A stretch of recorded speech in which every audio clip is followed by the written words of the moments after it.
Dati-dati guys ay hindi ako naniniwala guys dahil ito yung aking sakit, langilaw sa Maguindanao.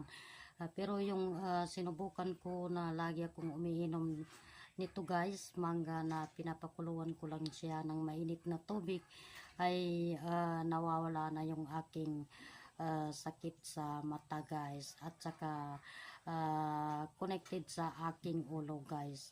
Sobrang sumasakit yung aking ulo guys. So ito lang ang ginagawa ko guys, naglalaga ako ng mangga sa baso lang guys. Ayan guys, mangga yan, mangga.